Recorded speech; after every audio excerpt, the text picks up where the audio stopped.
come to Christ.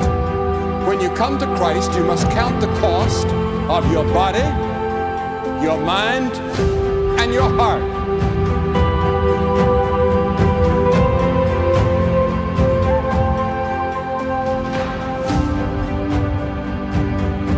I want to be a new person.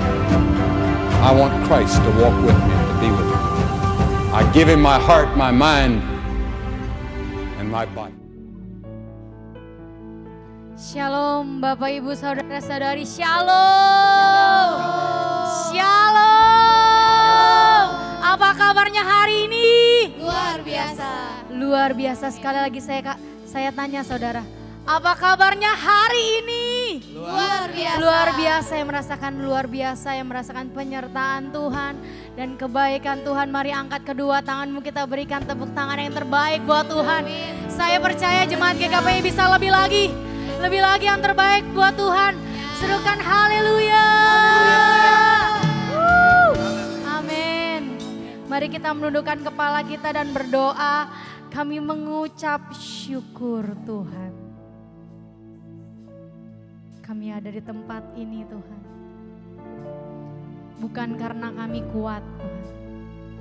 Bukan karena kami hebat.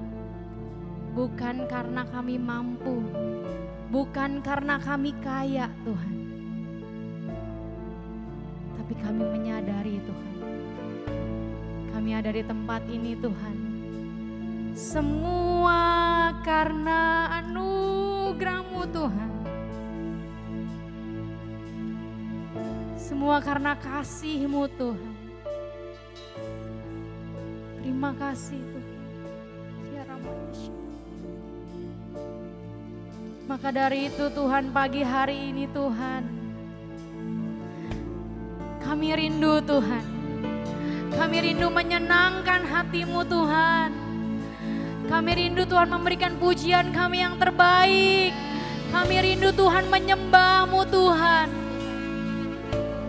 Karena tidak ada satu alasan Tuhan untuk kami Tuhan tetap diam Tuhan. Begitu banyak alasan Tuhan untuk kami mengucap syukur Tuhan. Untuk mulut kami berterima kasih Tuhan sebab Kau baik. Engkau Allah yang setia Tuhan, yang tidak pernah meninggalkan kami sedetik pun Tuhan. Kami bersyukur Tuhan, kami bersyukur Tuhan.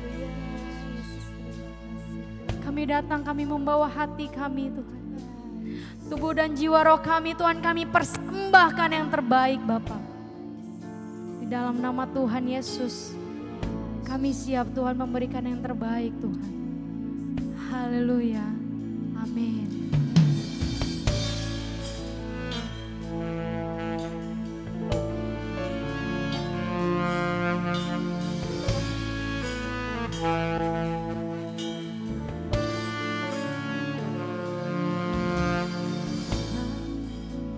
Ku buka mataku dan lihat wajah-Mu.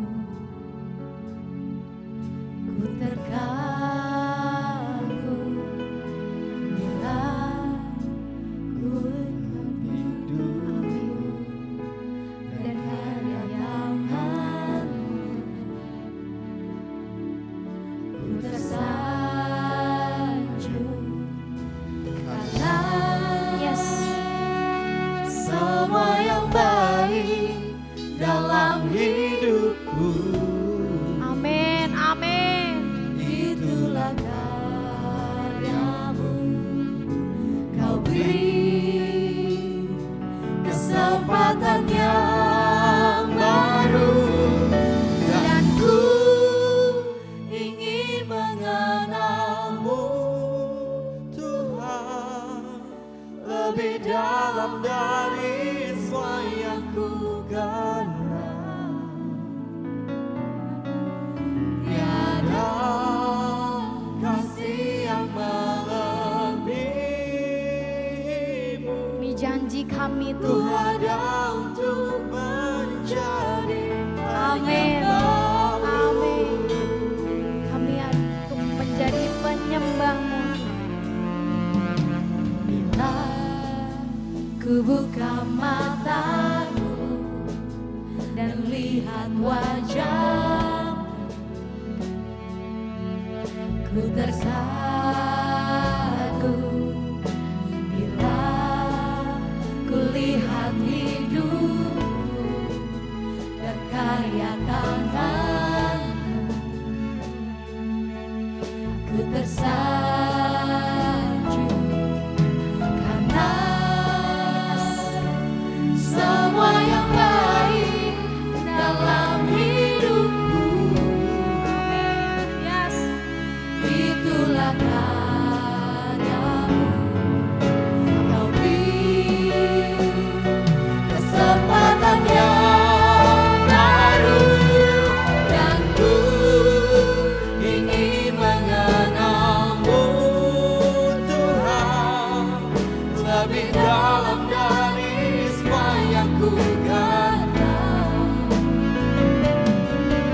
Tiada kasih yang melebihimu, ku ada untuk menjadi penyembahmu, dan ku ingin mengenalmu Tuhan lebih dalam dari semua yang ku kenal.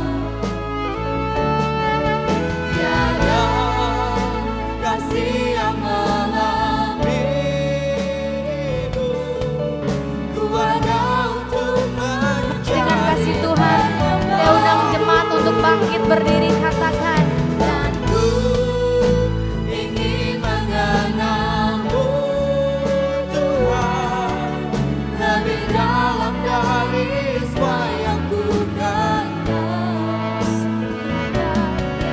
Tiada kasih yang melebihimu, ku ada untuk menjadi penyembah. Mari jemaat saja katakan, dan ku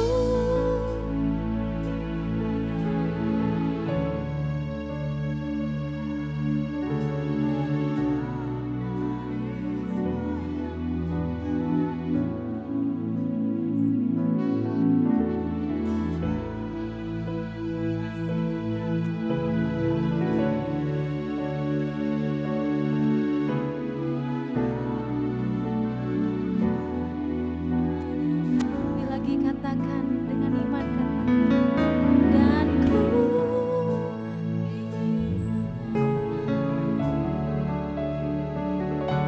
Ini kerinduan hati kami Tuhan. Yes, yes, amin, amin. Tiada, tidak ada Tuhan. Ku ada untuk menjadi, karena kami ada untuk menjadi penyembah-Mu Tuhan. Menjadi, ku ada untuk menjadi, ku ada untuk menjadi. Janji kami Tuhan, penyembah-Mu.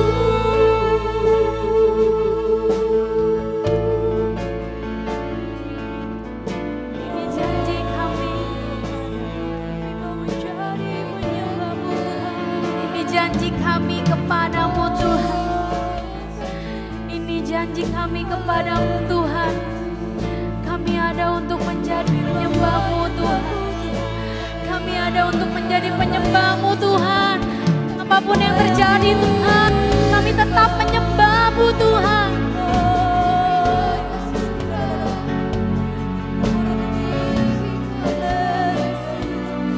Karena Engkau yang layak disembah, Engkau yang layak disembah Tuhan. Engkau yang layak disembah. Engkau yang layak disembah.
bersyukur, kami bersyukur memiliki Allah seperti-Mu. Kami bersyukur, kami bersyukur, kami miliki Allah seperti-Mu Tuhan. Terima kasih, haleluya. Segala pujian, segala syukur, hati ini, tubuh jiwa ini, roh ini, persembahkan kepadamu Tuhan. Kami rindu menyenangkan hati-Mu, haleluya. Haleluya. Terima kasih Tuhan, kami datang Tuhan, membawa hati kami yang murni Tuhan, membawa hati kami yang murni di hadapan-Mu Tuhan. Oh haleluya, oh haleluya. Berkaryalah Tuhan siang hari ini Tuhan, bagi setiap pribadi kami Tuhan. Kami mau Tuhan menyenangkan hati-Mu, haleluya.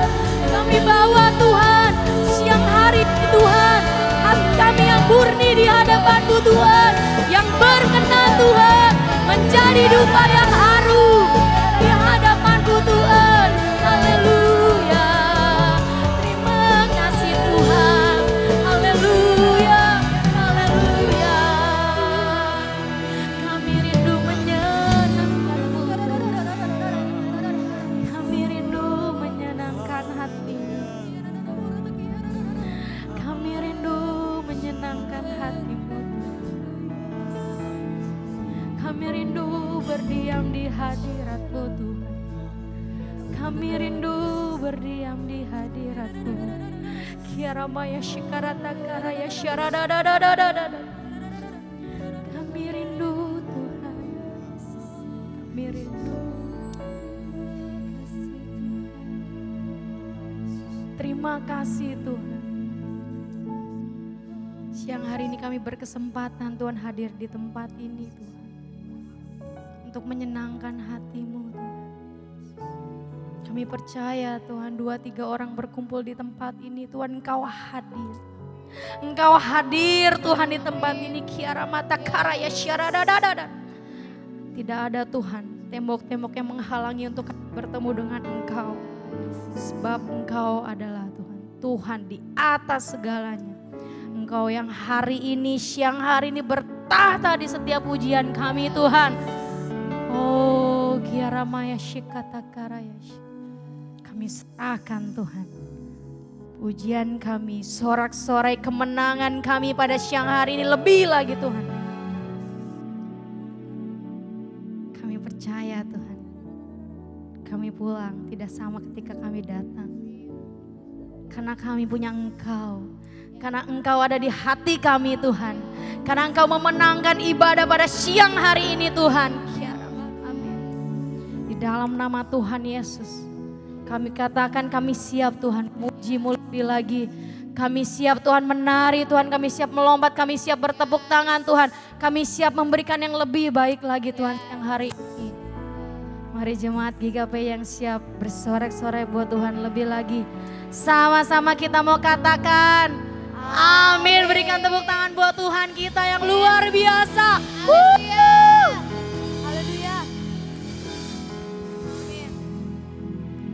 Kita percaya saudara, Tuhan hadir di tempat ini, amin. Amin. Dia menunggu kita bersorak-sorak lebih lagi bagi Tuhan, amin. Yang percaya lambaikan kedua tanganmu, berikan sekali lagi tepuk tangan Tuhan. Buat kita, haleluya. Haleluya.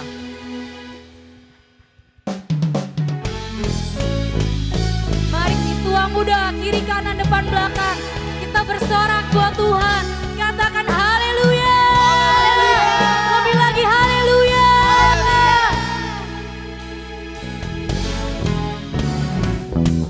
Tepuk tangan di atas kepala sama-sama. Tuhan, Tuhan baik di dalam hidupku, selalu setia di sepanjang hidupku. Nyatalah perbuatan hari ini dinyatakan, Kaulah sukacitaku. Tuhan baik di dalam hidupku, setia di sepanjang hidupku. Nyatalah perbuatan perbuatanmu. Kau masuk Angkat kedua tanganmu, katakan haleluya. ku bersorak, Tuhanku luar biasa. Haleluya, ku bersorak, Katakan. dahsyat berkuasa. Amin, amin. Ku angkat suaraku, puji namamu, ku bernyanyi bagimu. Ku bersuka, Mari melompat. lompat bagimu, Yesus kau di dalamku. Ku rayakan kasih-Mu. Amin. Haleluya. Lebih lagi katakan Tuhan baik. Tuhan baik, di dalam hidupku selalu setia.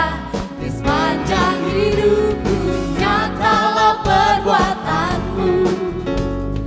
Kaulah sukacita, Haleluya. Haleluya. ku bersorak, Tuhanku luar biasa. Amin. Haleluya, ku bersorak, Satu suara katakan. berkuasa. Dahsyat berkuasa. Ku angkat suaraku, puji namamu, ku bernyanyi bagimu. Ku bersuka, ku melompat bagimu, Yesus kau di dalamku. Ku rayakan kasih-Mu.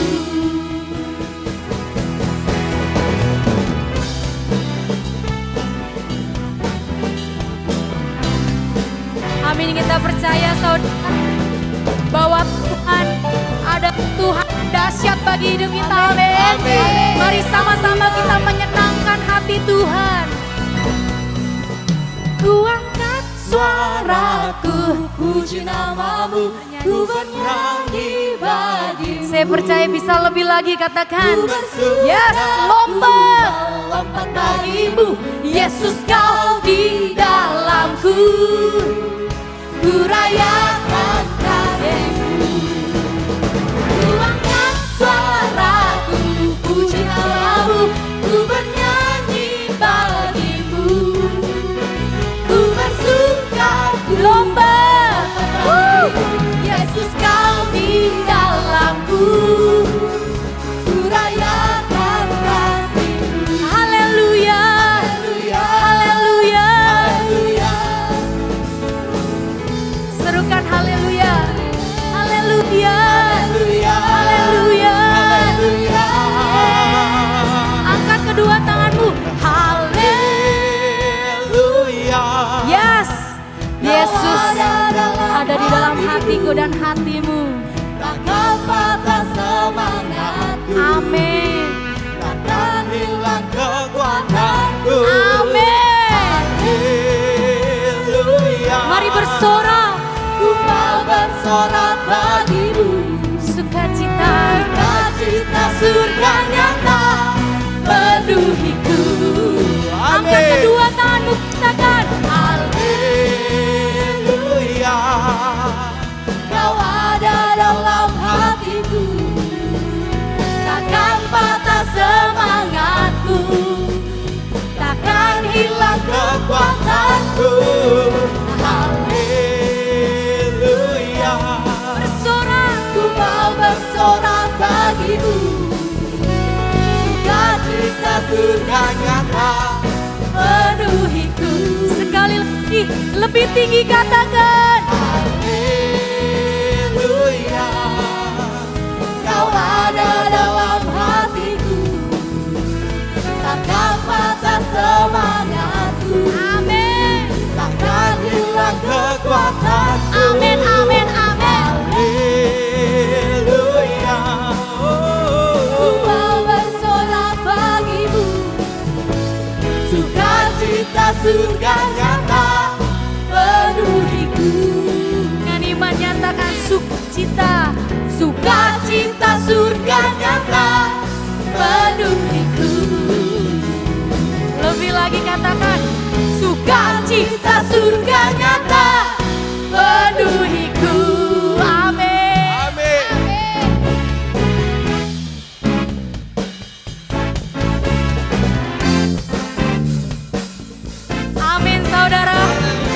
sukacita surga nyata hari ini. Haleluya. Tanganku ku angkat padamu. Yes, kau melihat tangan-tangan terangkat Tuhan. Kami bersyukur kami miliki Allah seperti-Mu. Yes. Lompat bagimu, sebab rahmat-Mu baru siap. Lebih lagi, angkat tanganmu lebih tinggi, katakan Tanganku ku angkat padamu, mensyukuri rahmat yang mari melompat terbaik. bagiku, melompat bagimu, sebab rahmat-Mu. Yang bersyukur, mana suaranya? Bersyukurlah kepada Tuhan, sebab Dia baik, sebab Dia baik. Kawasannya untuk selamanya, kasih setianya, kasih setianya. Bersyukurlah kepada Tuhan, sebab Dia baik, sebab Dia baik. Kawasannya untuk selamanya, kasih Sekali lagi nyatakan. bersyukurlah kepada Tuhan, Sebab Dia sebab Dia baik, sebab Dia baik. Kawasannya untuk selamanya, kasih setianya, kasih setianya. Na na na na na, na na na na, na na na na na. satu kali lagi.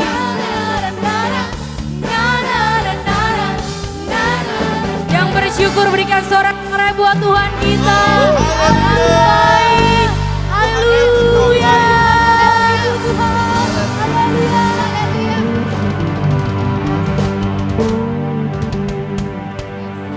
Amin Tuhan. Hari ini hati kami diteguhkan. Karena Engkau Allah yang baik. Allah yang setia Tuhan. Engkau Allah Immanuel Tuhan. Beserta kami Tuhan. Sampai selama-lamanya Tuhan. Kami mengucap syukur. Lebih lagi Tuhan, siap kami datang Tuhan kepadamu.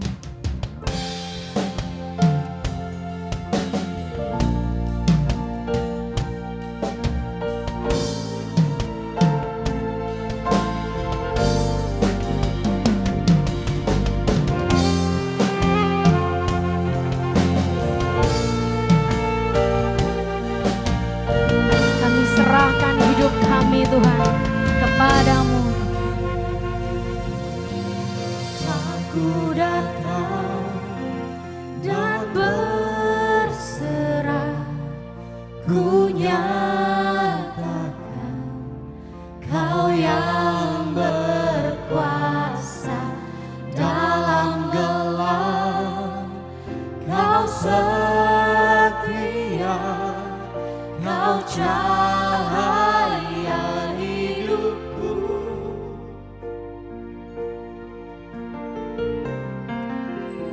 Kau kuatkan aku bertahan. Kau harapan dalam kesesakan. Kau buktikan kesetiaan-Mu Tuhan. Engkau Allah Engkau yang percaya Allah Immanuel. Mari berikan tepuk tangan buat Tuhan kita. Haleluya. Haleluya.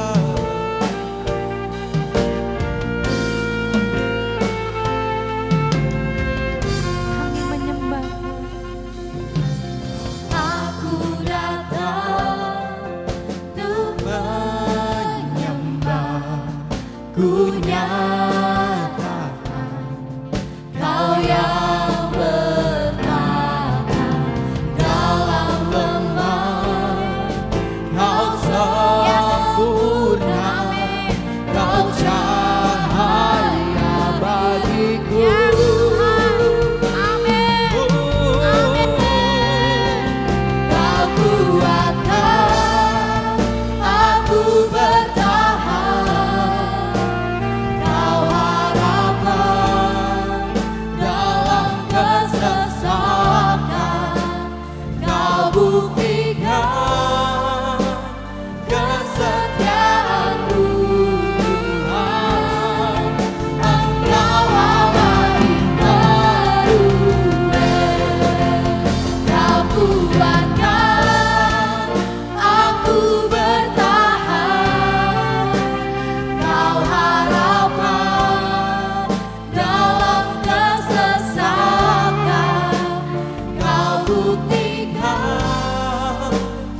Immanuel, Immanuel, Engkau Allah besertaku. Immanuel, Immanuel, Bukan hanya hari ini Tuhan, Kau beserta kami Tuhan sampai selama-lamanya. Amin, amin. Immanuel, Immanuel, Engkau Allah besertaku. Mari angkat kedua tangan, katakan Immanuel, Immanuel, Immanuel, Engkau besertaku. Amin, amin. Immanuel, Engkau Allah besertaku. Kau kuatkan aku bertahan, Kau harapan dalam kesesakan, Kau buktikan kesetiaan-Mu Tuhan. Engkau Allah Immanuel, Kau kuatkan aku bertahan, Kau harapan dalam kesesakan, Kau buktikan kesetiaan-Mu Tuhan. Engkau Allah Immanuel, Engkau Allah Immanuel. Engkau Allah Immanuel. Satu suara nyatakan, Engkau Allah Immanuel.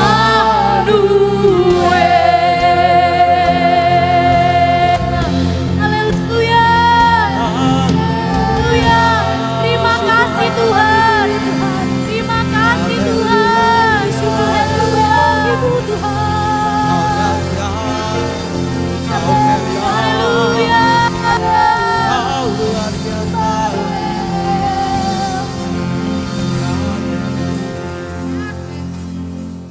Haleluya, kami mengucap syukur Tuhan.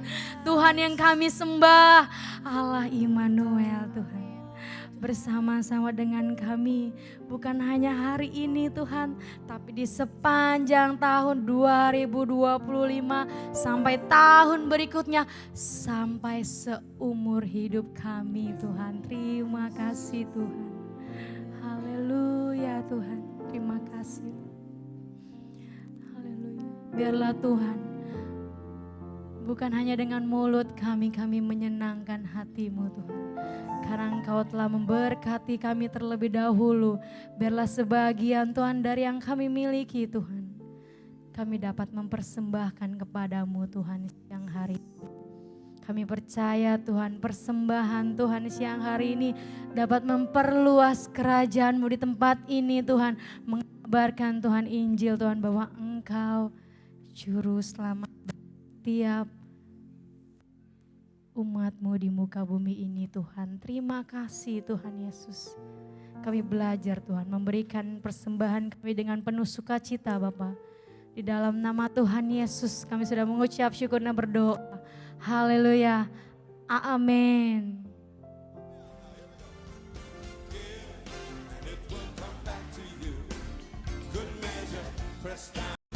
Give, and it will come back to you.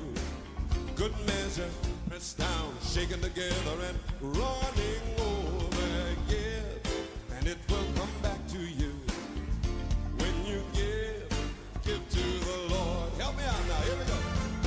Give, and it will come back to you.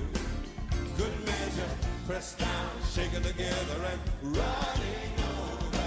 Give, and it will come back to you. When you give to the Lord. Give in love, give in faith, give with joy and a smile on your face.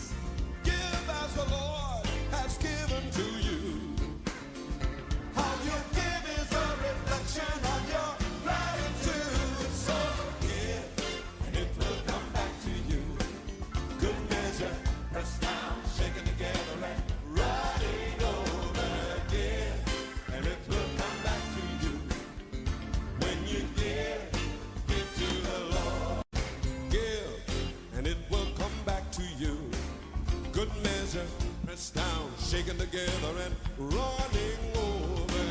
Give, and it will come back to you. When you give to the Lord. Help me out now, here we go.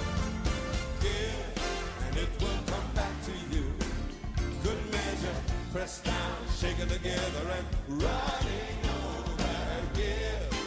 Engkau mengasihi kami. Kami tetap beriman, percaya ada penyertaan-Mu dalam hidup kami. Karena itu kami butuh firman-Mu Tuhan menjadi terang, menjadi suluh bagi jalan hidup kami. Sehingga kami selalu ada dalam perkenanan-Mu. Berfirmanlah bagi kami, urapi kami semua, kami siap mendengarnya. Dalam nama Tuhan Yesus, pengurapan-Mu memimpin kami. Haleluya, amin. Saudaraku, hari ini kita masuk kepada pasal 2 dari Matius, ya. Kita akan membaca, tolong Mulmet sediakan, Matius pasal 2 ayat 1 sampai 12. Kisah tentang orang Majus, saudara-saudara, ya. Oke, ini sudah ada. Kita mulai membaca sama-sama dari ayat yang pertama. 1, 2, 3. Sesudah Yesus dilahirkan di Betlehem, di tanah Yudea pada zaman Raja Herodes, datanglah orang-orang Majus dari timur ke Yerusalem. Sebentar, Yesus lahirnya di mana? Betlehem. Tapi orang Majus datangnya kemana? Apakah Yerusalem sama dengan Betlehem? Tentu tidak. Yerusalem itu di atas, Betlehem itu di bawah. Ya, kenapa ini bisa ada beda kota? Ya, yuk kita lihat ayat kedua. Dan bertanya-tanya, di manakah dia, raja orang Yahudi yang baru dilahirkan itu? Kami telah melihat bintangnya di timur dan kami datang untuk menyembah dia. Jadi orang Majus ini, mereka orang dari timur, bukan dari tanah Yahudi, Yehuda, Israel. Mereka di luar itu, tapi mereka melihat bintang. Jadi orang-orang Majus ini orang-orang yang pandai melihat bintang, menilai bintang.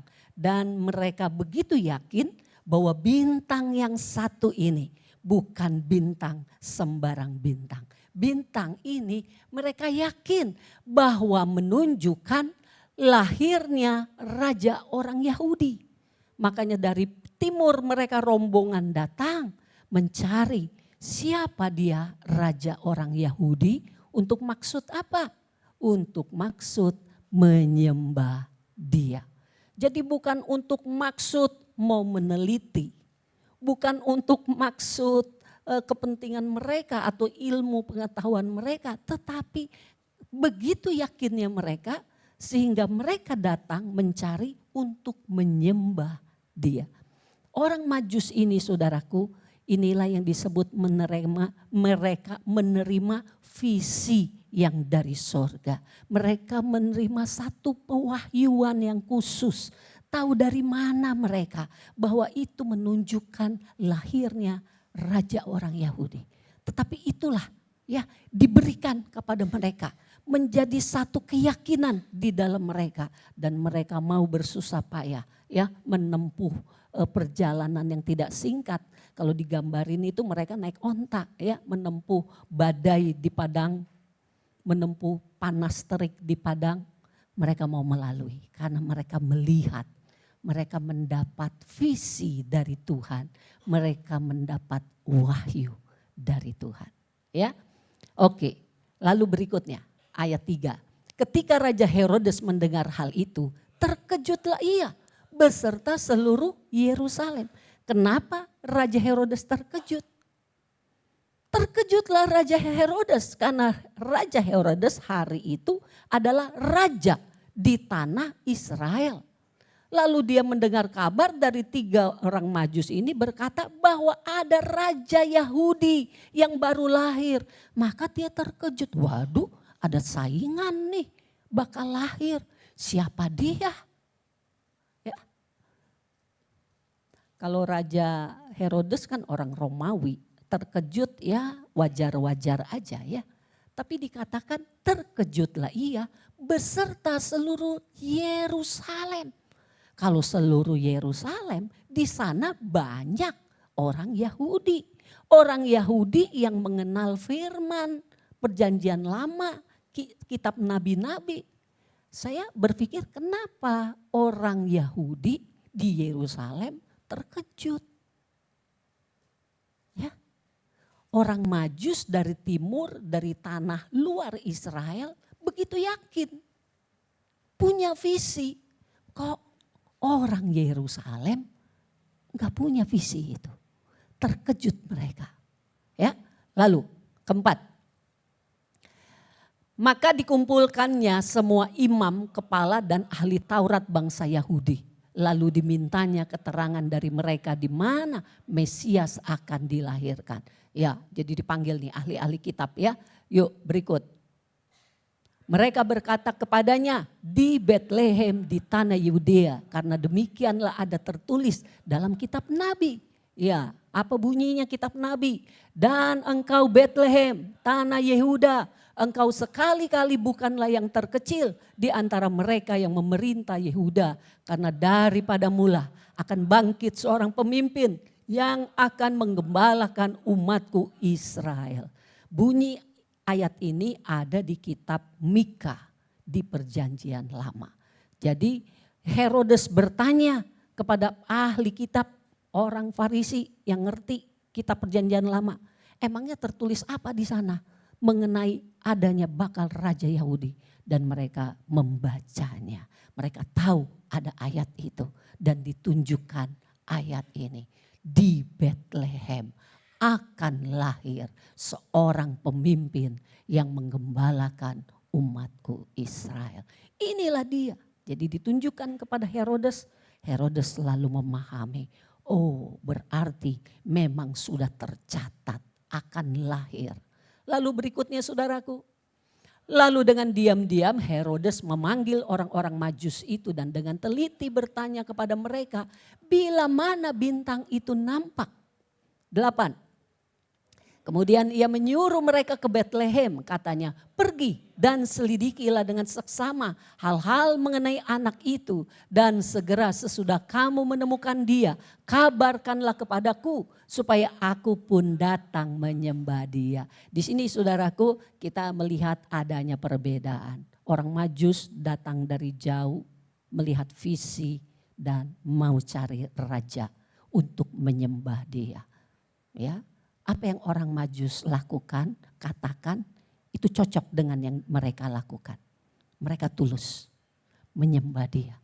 Tapi di sini saudara kita melihat ya, bagaimana dengan Raja Romawi, Raja Herodes. Ketika dia berkata, kalau kamu menemukan dia, kabarkanlah padaku supaya aku pun datang menyembah dia. Apakah betul Raja Herodes akan datang menyembah? Tidak. Kita tahu hatinya beda. Motivasinya beda. Kalau dia ketemu bukan dia akan menyembah. Yang ada dia akan menghabisi bayi itu. Ya, ini soal hati. Oke, berikut. 9. Setelah mendengar kata-kata raja itu berangkatlah mereka dan lihatlah bintang yang mereka lihat di timur itu mendahului mereka sehingga tiba dan berhenti di atas tempat di mana anak itu berada. Akhirnya ketemu ya. Bintang itu menuju ke Betlehem tetapi ada waktu di mana mereka salah bergerak ya, sedikit menyimpang sehingga nyampainya di Yerusalem. Saudara, ketika kita menerima wahyu, menerima pernyataan Allah, pernyataan yang memang dari sorga, saudara, itu seringkali tidak bisa berjalan sendiri. Contohnya apa yang dialami orang Majus. Ini pun akan kita alami ketika kita menerima satu wahyu dari Tuhan.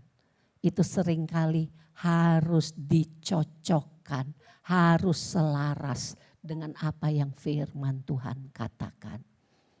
Contohnya ini, tahu ada bintang, tahu akan lahir raja orang Yahudi, tetapi bingung di mana tempatnya.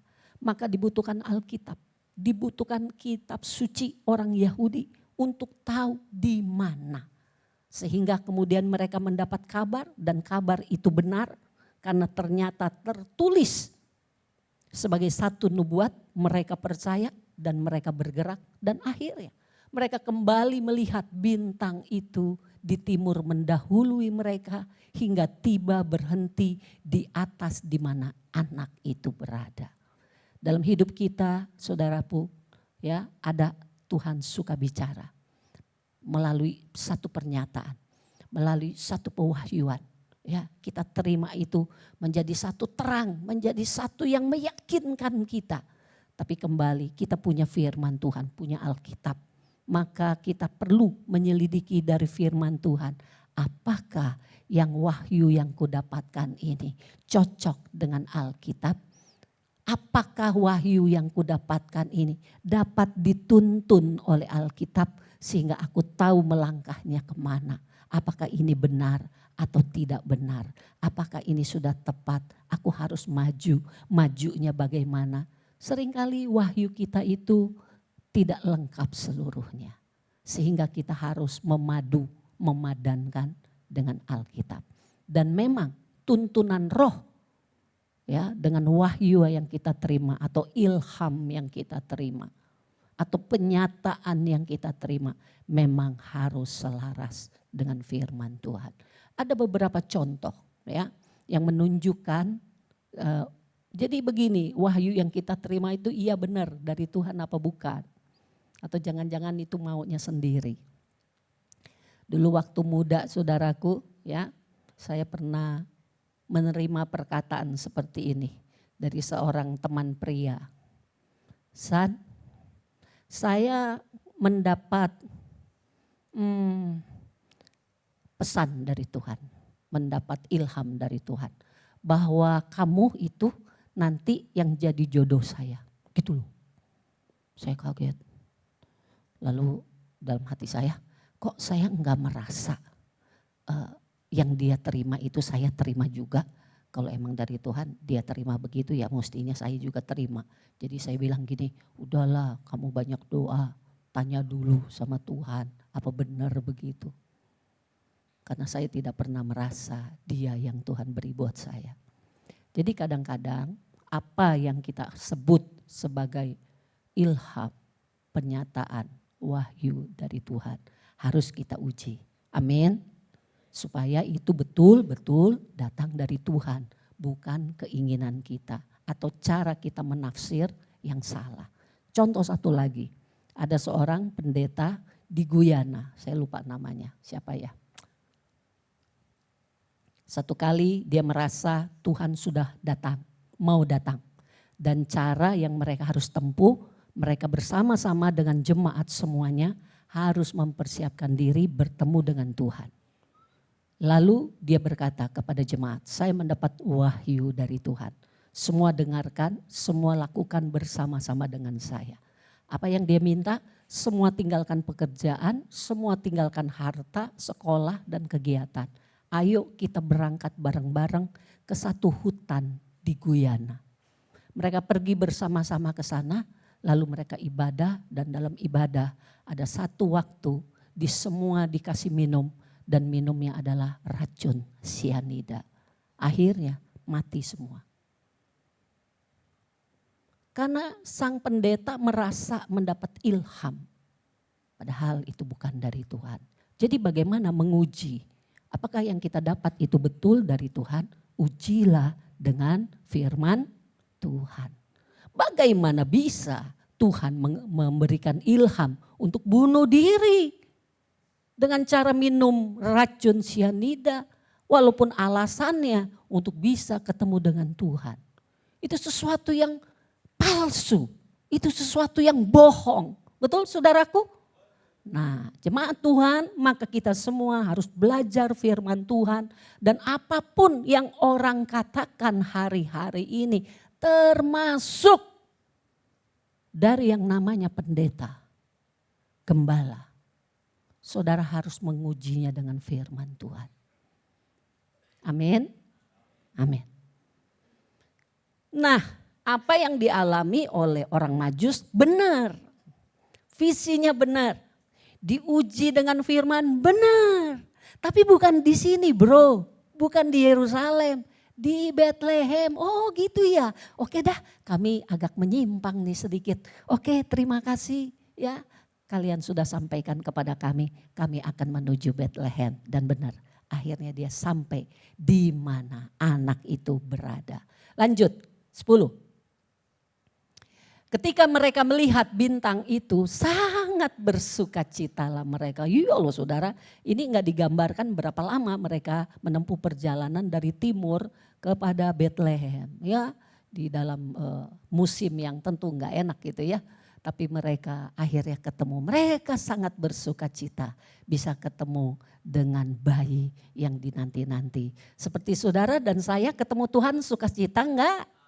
Amin.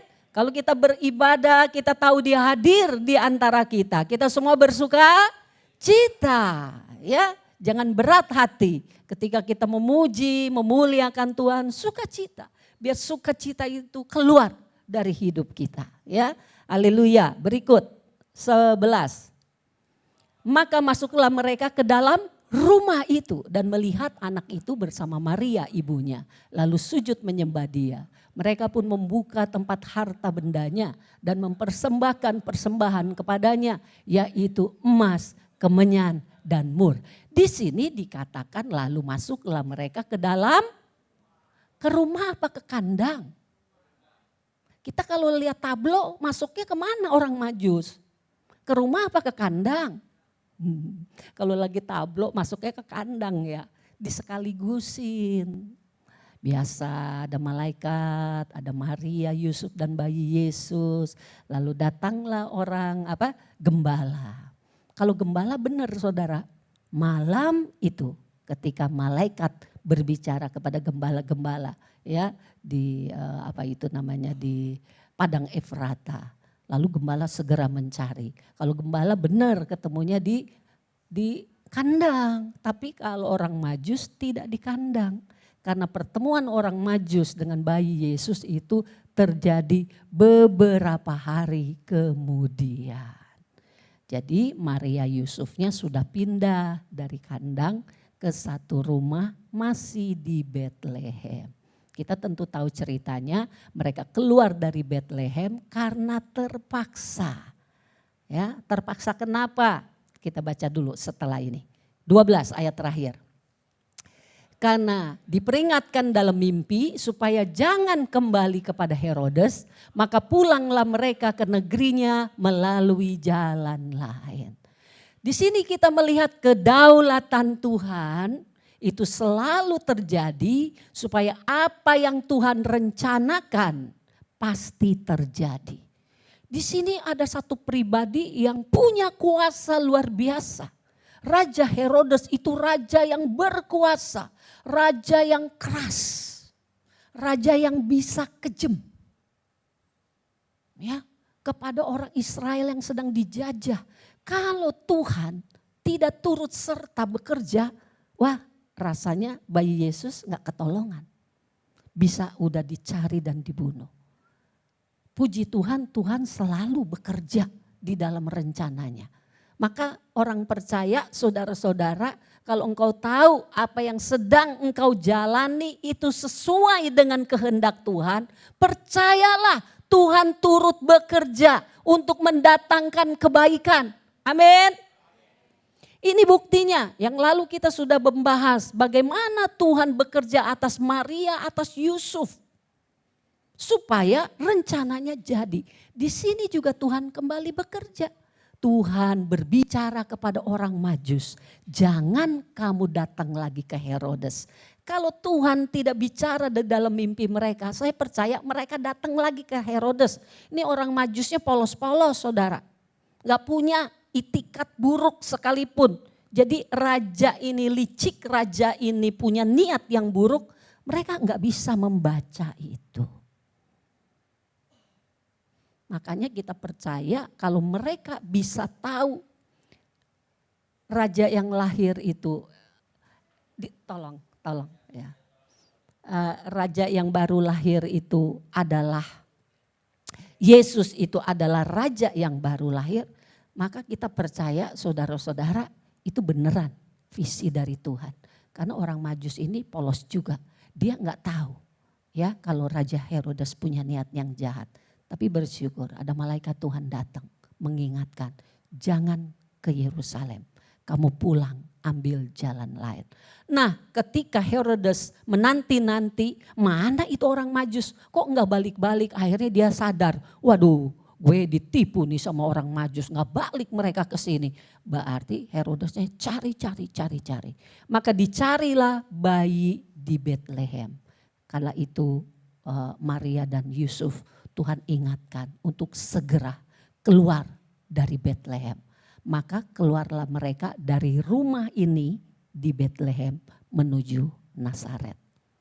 Jadi selalu ada penyertaan Tuhan dalam kisah kelahiran, bahkan kematian, kebangkitan, bahkan naiknya Yesus ke surga. Kita melihat semua itu terjadi. Amin, saudara-saudara, maka kita tetap beriman kepada Tuhan. Kita tetap datang kepada Dia, kita percaya. Dan Dia Allah yang setia juga punya maksud tujuan dalam hidup kita. Tetaplah setia karena Dia mengerjakan semuanya. Haleluya, pembacaan ini selesai, kita masuk kepada slide kita saudaraku. Yang pertama-tama adalah bahwa kita menyadari ada visi dari Tuhan, ada pernyataan dari Tuhan, ada rencana Tuhan dalam hidup umatnya, hidup gerejanya. Dan kita juga harus menyelidikinya lewat firman. Itulah tugas saudara dan saya. Kita semua harus mengenali firman, harus membaca firman, harus mengerti firman. Enggak ada kata lain ya. Makanya termasuk ada modul 02 akan dilakukan lagi di awal Maret ya. Sesi 1-2 tentang membaca firman, merenungkan firman, menghafal firman, melakukan firman itu sudah dilakukan kemarin terakhir di bulan November dan kita lanjutkan pada sesi-sesi berikutnya. Sekalian saya mau sampaikan modul 02 bukan modul pelayan. Modul 02 modul jemaat.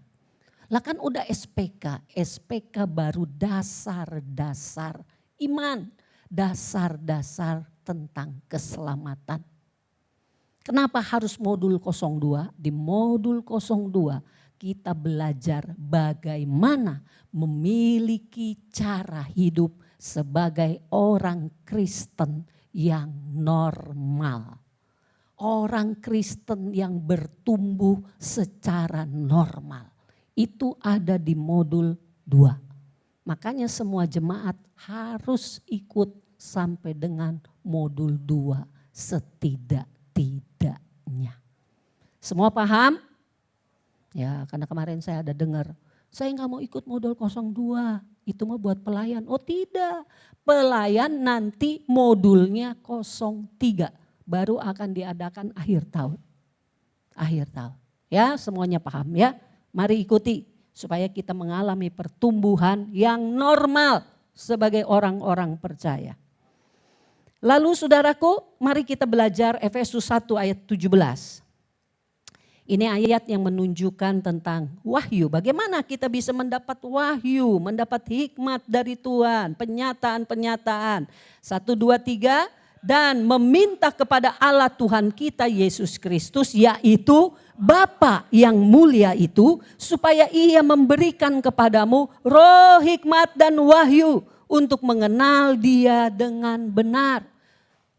Jadi kita jangan gampang marah kepada Tuhan kalau sesuatu yang terjadi tidak seperti yang kita harapkan. Jangan mudah mencela, jangan mudah kecewa meninggalkan Tuhan.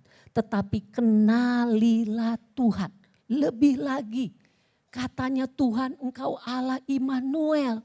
Tapi aku enggak, kok aku rasanya enggak melihat penyertaanmu. Tolong Bapak gitu loh.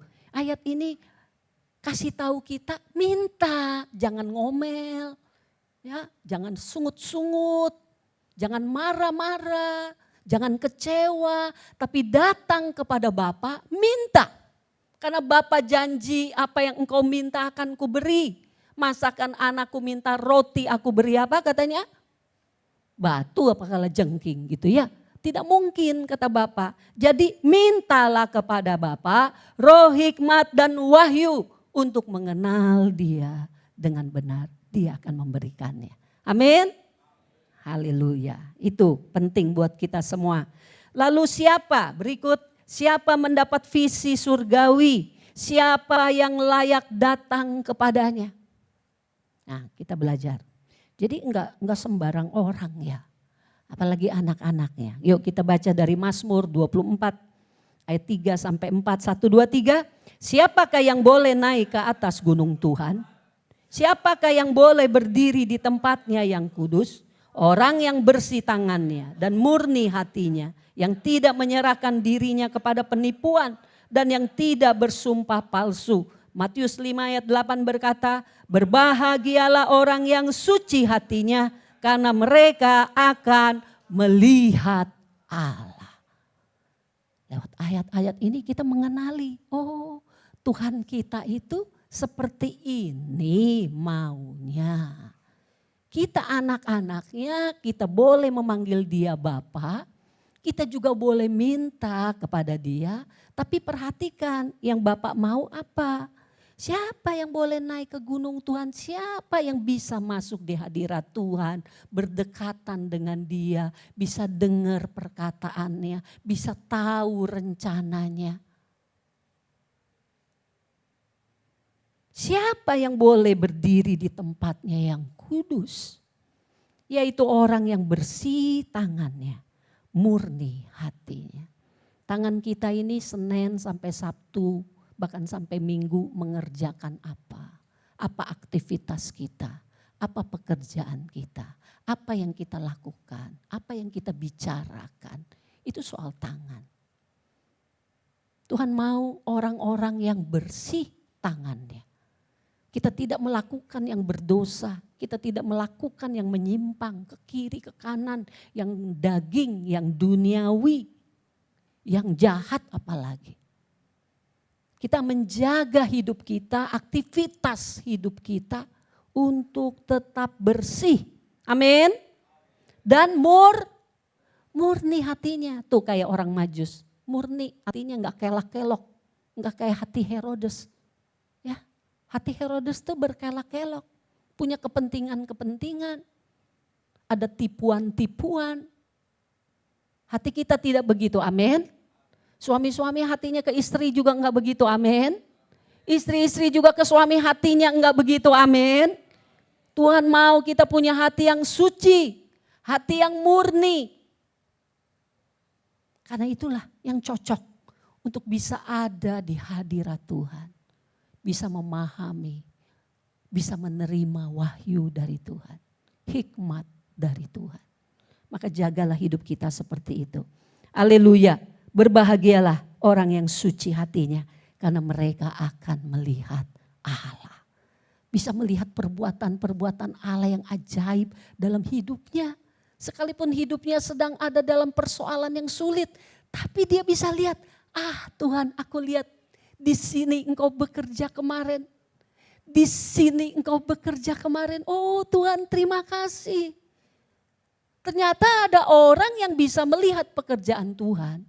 Tapi ada orang-orang yang tidak bisa melihat pekerjaan Tuhan. Sehingga kalau dua orang itu ketemu, yang bisa melihat dan yang tidak bisa melihat, dua-duanya saling heran. Yang tidak bisa melihat bilang gue heran. Kok lu bilang Tuhan bekerja, di mananya? Gue enggak lihat, yang gue lihat suram semua, yang gue lihat rugi semua. Tapi orang yang bisa melihat pekerjaan Tuhan, turut campur bekerja, dia akan berkata gue heran lihat lu, kenapa lu enggak bisa lihat? Kan waktu kemarin itu ada Tuhan bekerja itu. Nah terus waktu ini pun ada kerjaan Tuhan, kita tidak mungkin melakukannya. Di situ Tuhan menolong kita. Bisakah kamu melihatnya? Kita, jemaat Tuhan. Apakah kita orang-orang yang bisa melihat ada pekerjaan Tuhan di tengah persoalan yang paling sulit sekalipun? Berbahagialah kamu yang suci hatinya, karena engkau akan melihat Allah. Amin. Amin. Jadi kalau kita adalah jemaat yang berkata Tuhan kayaknya 2 tahun ini saya sama sekali tidak bisa melihat pekerjaanmu dalam hidup keluargaku.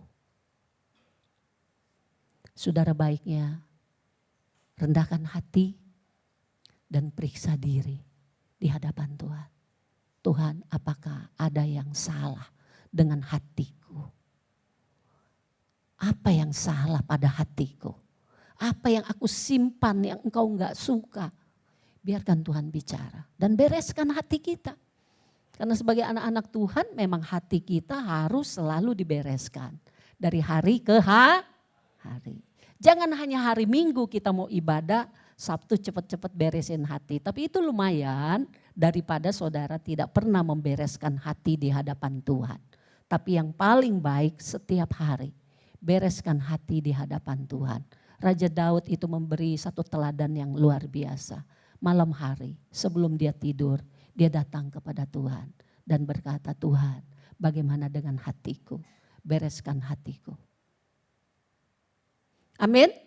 Mau melatih diri kita jangan kepedean ya saudara. Jangan kepedean, gue mau bener terus, gue mah gak ada salahnya. Jangan, itu kepedean namanya. Tiap hari belajar menyerahkan hati kita di hadapan Tuhan dan katakan, Tuhan, kalau ada yang salah pada hatiku, bicaralah supaya aku berubah. Tunjukkanlah supaya aku bertobat. Tiap hari itu jauh lebih bagus. Sehingga kita orang-orang yang hatinya terpelihara di dalam kekudusan. Sehingga kita selalu bisa melihat pekerjaan Tuhan. Di waktu-waktu yang sulit sekalipun, di waktu yang rasanya aku paling menderita. Tapi Tuhan, Engkau luar biasa, Engkau beserta dengan aku terhibur, aku dikuatkan kayak lagu tadi kita. Aku dikuatkan, aku dihibur, aku selalu menerima kemenangan dan penyertaan Tuhan. Haleluya. Ya. Lalu berikutnya kita baca selanjutnya saudara, Ibrani 11 ayat 6. Tadi kita baca tentang Tuhan mau kita minta hikmat dan wahyu. Mintalah kepada Tuhan. Ya. Lalu Ibrani 11 ayat 6 ini bicara soal kebenaran. 1, 2, 3 kita baca. Tetapi tanpa iman tidak mungkin orang berkenan kepada Allah. Sebab barang siapa berpaling kepada Allah, ia harus percaya bahwa Allah ada. Dan bahwa Allah memberi upah kepada orang yang sungguh-sungguh mencari Dia. Wow. Ayat ini luar biasa. Ya, kita tidak mungkin berkenan kepada Allah kalau nggak punya iman. Jadi kita harus jadi orang-orang yang setiap hari melatih iman. Melatih iman dan melatih iman. Minta Tuhan menyertai kita. Ya, barang siapa berpaling kepada Allah, ia harus percaya. Jadi kalau kita datang kepada Tuhan, setiap minggu kita datang kepada Tuhan, apakah engkau percaya Tuhan ada, Tuhan hadir di tempat ini? Amin. Amin. Kalau engkau enggak percaya, Tuhan bilang, jah gitu loh. Datang sama Tuhan tapi enggak percaya Tuhannya ada. Gimana bisa dapat upah? Jadi kalau kita datang kepada Tuhan dalam jam-jam ibadah minggu, dalam jam ibadah komisi, dalam jam-jam doa, dalam jam-jam komsel, atau ketika engkau datang kepada Tuhan sendiri di dalam persekutuan pribadi, haruslah kita percaya bahwa Dia ada. Amin. Ia harus percaya bahwa Allah ada dan bahwa Allah memberi upah kepada orang yang sungguh-sungguh mencari Dia. Jadi kita dari ayat-ayat ini membaca ada hal-hal yang Tuhan minta untuk kita persiapkan. Ya, dari tadi ayat yang sebelumnya, siapkanlah tanganmu itu bersih. Siapkanlah hatimu murni, suci. Lalu percayalah kepada Dia, kepada siapa engkau mau datang. Percaya dan bersungguh-sungguhlah. Jangan main-main. Jangan 5 menit sungguh-sungguh, 10 menit main-main, 10 menit sungguh-sungguh, 10 menit main-main. Itu enggak masuk hitungan itu saudara. Betul? Makanya setiap kali kita ibadah seperti ini harus sungguh-sungguh. Dari awal sampai akhir. Jangan ada yang main-main, jangan tidur, jangan ngobrol, jangan buka-buka HP, lihat TikTok, lihat ini, lihat itu, bales ini, bales itu. Itu kurang sungguh-sungguh. Tuhan mau kita datang kepada Dia, sungguh-sungguh mencari Dia. Amin. Ada upah, ada upah, ada upah. Apa upahnya macam-macam, terserahlah. Tuhan mau upahi setiap kita dengan apa. Makanya saya selalu mengatakan, kalau sampai jemaat bilang, aku datang ibadah, aku tidak terima apa-apa, saudaraku, itu ada satu tanda tanya besar. Jangan menyalahkan orang lain, WL-nya sih nggak enak mimpinnya. Khotbahnya sih kelamaan, main musiknya sih kurang greget. Ada aja komen ke orang-orang. Bukan itu, ya. Tapi periksa hati kita. Saya sungguh-sungguh gak ya datang sama Tuhan? Itu persoalannya. Hatiku dijaga gak kekudusannya? Amin. Itu persoalannya. Kalau hati kita sungguh-sungguh datang penuh iman percaya, Tuhan janji ada upah buat kamu. Tidak mungkin kamu datang dan pulang persis sama. Tidak mungkin. Amin. Beri kemuliaan buat Tuhan. Yakin Tuhan hadir. Lalu berikutnya. Kita baca ada 3 ayat saudara. Ya, ayat kedua menjelaskan, ayat kedua dan ketiga menjelaskan ayat yang pertama. Kita baca dulu ayat yang pertama. Yohanes 4 ayat 24. 1, 2, 3. Allah itu roh dan barang siapa menyembah Dia harus menyembahnya dalam roh dan kebenaran. Yang tadi itu adalah persiapan untuk kita datang kepada Tuhan. Sekarang tentang menyembah Tuhan. Datang sama Tuhan ada persiapan-persiapan. Nah, sedikit saya tambahin. Makanya kalau minggu kita mau ibadah. Supaya ibadahnya luar biasa. Ya, saudara harus persiapkan diri. Jangan tidur kepagian, ya kurang tidur datang ibadah kan badannya jadi leles ya. Kurang semangat terus ngantuk-ngantuk, jangan begitu. Persiapkan waktu yang cukup tidur malam kalau malam minggu, benar? Bisa bangun pagi-pagi sehat, seger, bisa ibadah. Persiapkan juga hati, jangan mau ibadah ambek-ambekan suami istri di mobil, di motor. Ambak-ambakan tuh datang ke sini daripada cembetat-cembetut. Itu enggak siap. Ya, buat datang sepenuh hati, kudus di hadapan Tuhan. Jadi bereskan hati kita kalau hari Sabtu. Ya, bahkan ada orang-orang yang membiasakan diri begini, khususnya pelayan tapi juga jemaat. Kalau engkau mau ambil puasa tuh kalau Sabtu. Sabtu malam tuh sampai kita Minggu ibadah tuh puasa. Bukan mikirin perut, tapi mikirin nyiapin hati. Amin. Supaya enggak gampang marah-marah. Kecuali sedikit marah. Yang paling aneh di gereja terus tersinggung di gereja. Itu aneh sebenarnya saudara. Kalau kita persiapkan hati enggak mungkin di gereja kecoel sedikit tersinggung. Benar enggak? Oh hatinya di gereja tuh udah dipersiapkan kudus kok. Sudah dipersiapkan murni kok. Udah disiapin sungguh-sungguh cari Tuhan kok. Bukan mau cari pembelaan orang. Bukan mau cari puji-pujian orang. Pelayanannya dibilang jelek juga enggak jadi marah, enggak jadi tersinggung. Amin. Hatinya siap. Jadi kalau begitu banyaknya masalah terjadi di antara jemaat dan di antara pelayan. Satu aja dah. Ini banyak hati enggak beres. Amin. Betul? Iya, ngaku aja. Dikit-dikit ribut, dikit-dikit tersinggung. Atau datang gereja nggak dapat berkat. Itu banyak hati tidak beres. Makanya hari ini biar firman Tuhan membuka, bukan untuk mempermalukan kita, tetapi menyadarkan kita supaya kita bertobat. Mau bertobat bareng-bareng? Amin. Bertobat bareng-bareng, semua. Ya. Di dalam beberapa jam doa kita ada pernyataan untuk jemaat.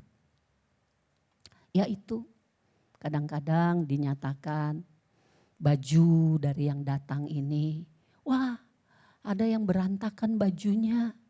Ada yang bajunya terbalik. Ada yang pakai kancing yang gak benar. Ada yang bajunya kotor. Atau kadang-kadang kelihatannya masing-masing bawa bokor gitu ya. Kayak mangkok, ada air. Waktu dilihat, waduh airnya macem-macem. Ada yang airnya bersih, ada yang airnya keruh, ada yang airnya hitam. Saudara, itu kan menunjukkan hati. Betul ya? Jadi hari ini lewat firman Tuhan biar kita disadarkan. Mau datang kepada Tuhan, siapkan hati. Bukan cuma siapkan baju, rambut, ya, tas, pakai sepatu apa, bukan. Itu yang di luaran. Tuhan melihat yang di dalam. Tuhan melihat itu jauh lebih penting untuk dipersiapkan. Bukan berarti yang di luaran ambak-ambakan aja, acak-acakan aja, jangan. Tetap ya siapkan yang baik. Tapi hati kita jauh lebih baik harus dipersiapkan. Buat semua jemaat termasuk pelayan. Jadi jangan berpikir begini, hari ini gue gak pelayanan. Gak usahlah terlalu persiapkan hati, salah. Jemaat pun harus mempersiapkan hati. Semua. Amin. Jadi jangan jemaat juga cuma nunjuk-nunjuk jemaat pelayan, jangan ya. Itu pelayan yang itu kelihatannya nggak diurapi tuh, dia nggak siapin hati, jangan gitu. Ngomong sama diri sendiri, saya nyiapin hati nggak? Karena semua kita kalau mau datang sama Tuhan harus mempersiapkan hati kita. Saya mau ingetin, Senin sampai Sabtu, apa yang dikerjakan tanganmu? Apa yang kau lakukan? Kegiatan apa yang kita lakukan? Senin sampai Sabtu, itulah tentang tangan yang bersih. Lalu siapkan hati, terlebih lagi hari Sabtu menjelang Minggu. Maka kita jadi orang-orang yang luar biasa, mempersiapkan diri, ketemu Tuhan, menikmati Tuhan, terima wahyu, terima hikmat, terima segala upah yang sorgawi. Amin. Nah tadi barusan dalam Yohanes 4 ayat 24 kita sudah membaca bahwa Allah itu roh dan barang siapa menyembah dia harus menyembahnya dalam roh dan kebenaran. Filipi 3 ayat 3 menolong kita mengerti lebih jauh 1, 2, 3. Karena kitalah orang-orang bersunat yang beribadah oleh roh Allah dan tidak menaruh percaya pada hal-hal lahiriah. Kita orang bersunat, apa yang disunat? Yang disunat itu yang lahiriah, yang disunat itu yang alamiah, yang disunat itu yang kedagingan, yang duniawi, yang dari setan-setan. Itu semua sudah disunat dalam hidup kita, amin. Nah jadilah pribadi yang demikian. Sadarkan diri kita, kamu tuh orang bersunat. Ini bukan ngomong sunat lahiriah, tapi sunat rohani. Itu kita semua. Jadi Senin sampai Sabtu, ingatkan dirimu. Kita semua termasuk saya. Saya orang bersunat. Sudah tidak lagi dapat melakukan seenak-enaknya. Urusan yang duniawi, urusan yang kedagingan. Begitu saudara-saudara, yang beribadah oleh roh Allah. Jadi kalau kita beribadah setiap hari sebagai umat Tuhan, roh Allah yang di dalam kita itulah yang menuntun kita beribadah. Amin. Jadi teruslah kita menjadi orang-orang yang berkontak dengan roh Allah yang ada dalam kita. Teruslah berkontak, teruslah berdialog, teruslah kita menyerahkan roh Tuhan. Kuasai aku hari ini. Oh Roh Kudus, penuhi aku hari ini. Tuntun aku hari ini. Bukan lagi kehendakku, tapi kehendakmu yang menuntun. Kita harus mengingatkan diri kita. Kalau mau melakukan ini, mau melakukan itu, tanya. Roh Kudus, engkau berkenan enggak? Kalau engkau enggak berkenan, aku enggak akan lakukan. Walaupun aku suka. Betul saudaraku?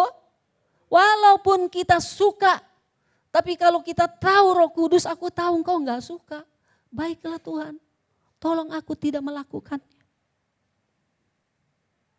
Itulah namanya kita beribadah oleh Roh Allah yang memimpin kita. Bukan oleh kuat dan gagah kita.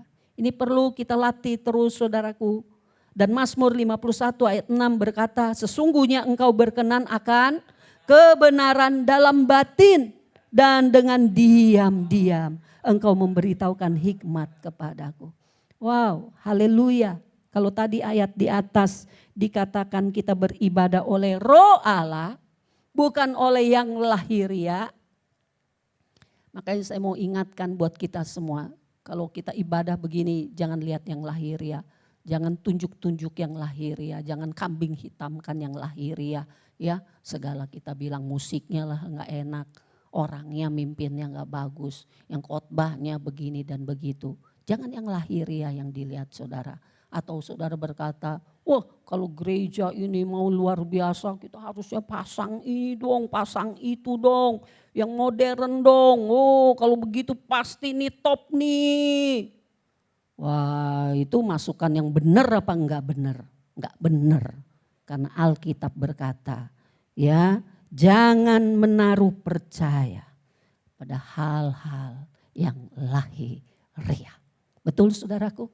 Bukan soal fasilitasnya, bukan soal siapa yang memimpin, tapi apakah Roh memimpin kita. Itu poinnya. Apakah kita bersekutu dengan Roh Tuhan yang ada dalam kita. Kalau kita bersekutu dengan Dia, membiarkan Dia menguasai kita, membiarkan Dia bekerja dalam kita, maka pastilah luar biasa. Amin. Orang zaman dulu enggak punya peralatan apa-apa. Rasul-rasul enggak ada peralatan apa-apa. Enggak punya AC sejuk kayak begini. Panas-panasan itu loh mereka di loteng itu. Tapi ada Roh Allah. Itulah yang membuat kegemparan. Itulah yang membuat banyak mujizat. Itulah yang membuat pelayanan mereka berkuasa. Bukan yang lahiriah. Amin. Amin.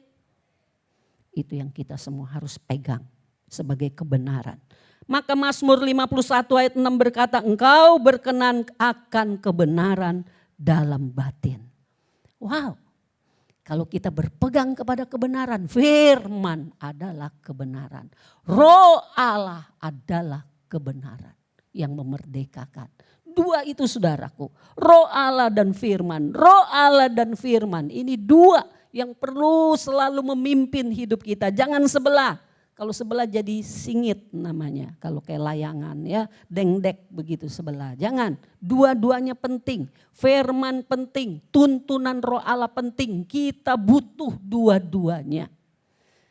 Maka saudara ini luar biasa. Dan dengan diam-diam engkau memberitahukan hikmat kepadaku. Wow. Kalau ada kebenaran dalam batin kita, kita lagi butuh hikmat saudara. Tahu-tahu muncul tuh hikmat. Begini caranya. Iya ya. Oh iya ya. Saya terus terang saya cukup sering mendapat hikmat seperti itu caranya. Jadi saya aminkan ini firman. Benar saudara. Dengan diam-diam hikmat itu muncul. Kadang-kadang saya lagi cari belum. Tuhan belum bicara, ya udah nggak usah dipaksa. Ya, biarkan nanti waktu Tuhan. Tapi kadang-kadang dia muncul tiba-tiba. Nah, itu kan menjadi satu kesukaan buat kita. Betul?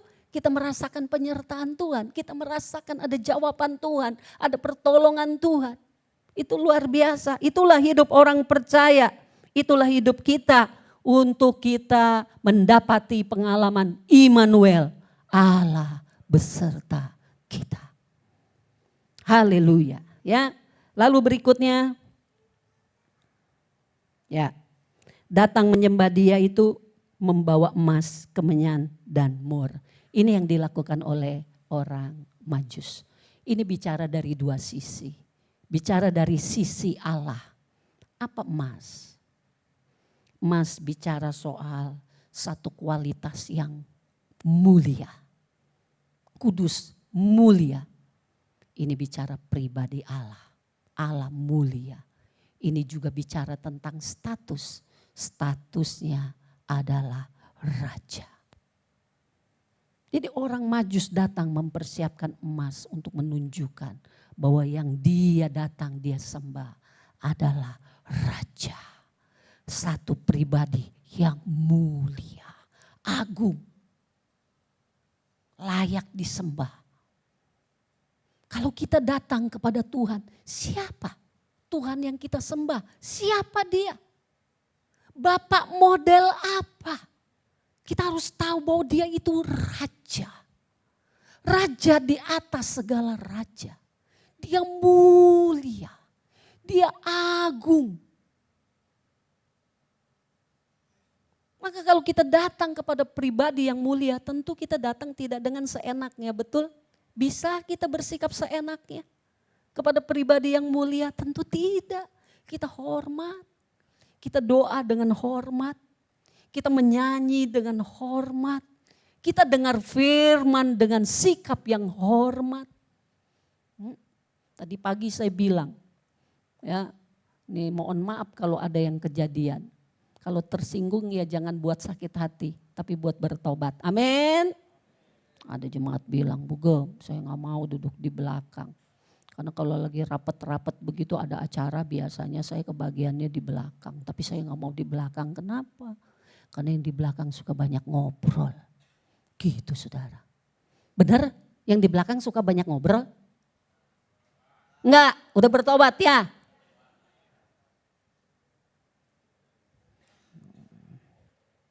Ada lagi yang bilang, Bu Gem tahu nggak?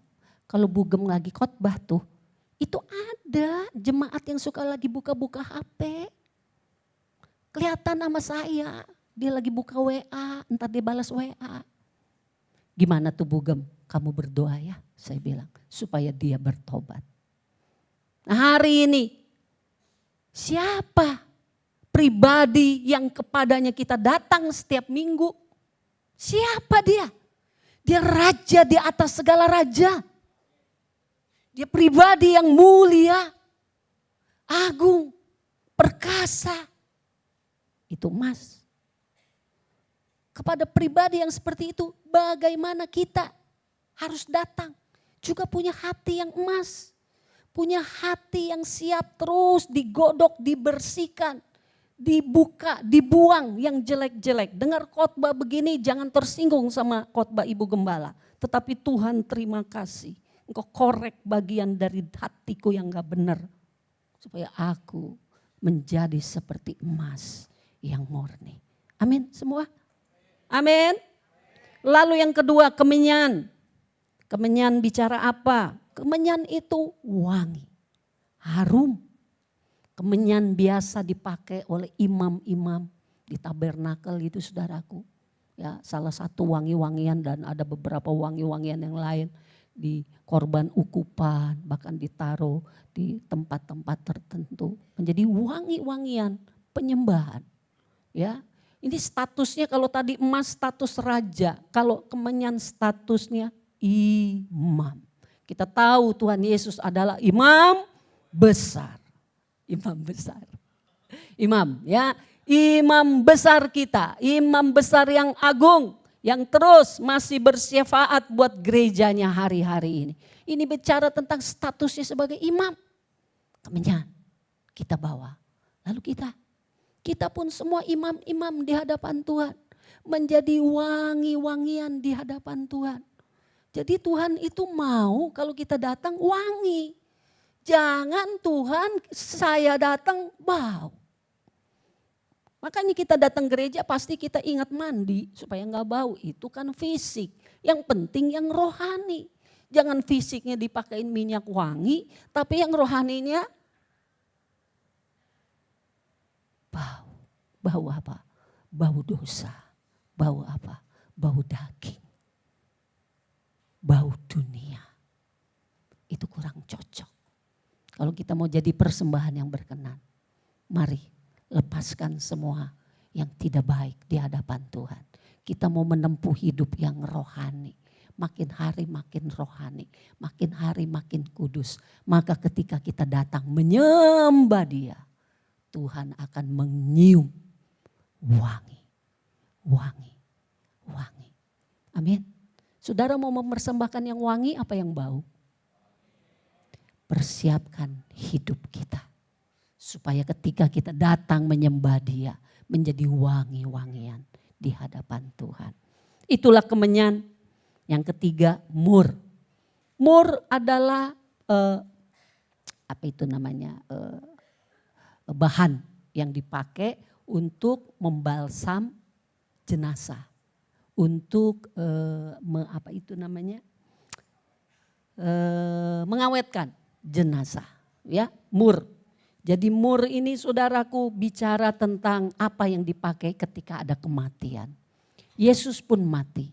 Yesus pun dibalur dengan mur, ya.